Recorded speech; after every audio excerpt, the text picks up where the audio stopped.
അത് ഉമ്മൻചാണ്ടിയും V S അച്യുതാനന്ദനും ഞാൻ നേരത്തെ രമേശ് ചെന്നിത്തല പറഞ്ഞതിൻ്റെ പക്ഷത്താണ്. അവർ രണ്ടുപേരും വലിയ നേതാക്കളാണ്. നിങ്ങൾ ഏത് ഭാഗത്ത് നിന്ന് നോക്കുന്നത് അനുസരിച്ചിട്ട് അവരുടെ വലിപ്പം കൂടുതലായിട്ട് കാണും. ഉമ്മൻചാണ്ടിയോടും അദ്ദേഹത്തിൻ്റെ രാഷ്ട്രീയ പാർട്ടിയോടും സ്നേഹമുള്ള ആളുകൾ നോക്കുമ്പം വി എസ് അച്യുതാനന്ദൻ കുറച്ച് ചെറുതും ഉമ്മൻചാണ്ടി വലുതായിട്ട് കാണുമായിരിക്കും ഒരുപക്ഷെ. തിരിച്ചാകുമ്പോൾ അങ്ങനെയുമാകും. പക്ഷേ അവർ രണ്ടുപേരും മഹാന്മാരായുള്ള ആളുകളാണ്.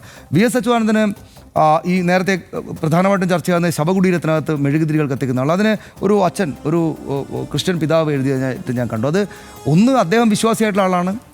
അത് ഈ പുതുപ്പള്ളിയിലെ പള്ളി വളരെ പ്രധാനപ്പെട്ട ഒരു പള്ളിയാണ്, അവിടെയാണ് വെച്ചിരിക്കുന്നത്. സ്വാഭാവികമായിട്ട് ആളുകൾ അവരുടെ ആദരവ് അർപ്പിക്കാൻ വേണ്ടിയിട്ട് അവിടെ ചിലപ്പോൾ കുറച്ച് മെഴുകുതിരികൾ കത്തിച്ചു എന്ന് വരും.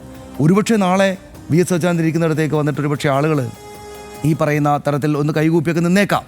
ഇതൊന്നും അത് മനുഷ്യരോട്, അതായത് വലിയ മട്ടിൽ ജീവിച്ച മനുഷ്യരോടുള്ള അവരവരുടെ അനുയായികൾക്കും മറ്റും ഉണ്ടാകുന്നൊരു ആരാധക സ്നേഹമാണ്. പിന്നെ ലോകത്തെല്ലായിടത്തും ഈ വലിയ നമ്മളിപ്പം തെയ്യം കഥകളിലെ വീരന്മാരൊക്കെ എന്താണ്, അവർ ജീവിച്ചിരുന്ന മനുഷ്യരാണെന്നാണ് പറയുന്നത്. ജീവിച്ചിരുന്ന മനുഷ്യർ വലിയ കാര്യങ്ങൾ ചെയ്തുകൊണ്ട് അവരുടെ മരണാനന്തരം അവർ വലുതായിട്ട് പാട്ടുകളിലൂടെയും മറ്റും സ്തുതിക്കപ്പെടും. അത് ഓരോരുത്തർ ഓരോ രീതിയിൽ അങ്ങ് ചെയ്യും. അതിനെ ആ നിലക്ക് കാണുകയാണ് വേണ്ടത്.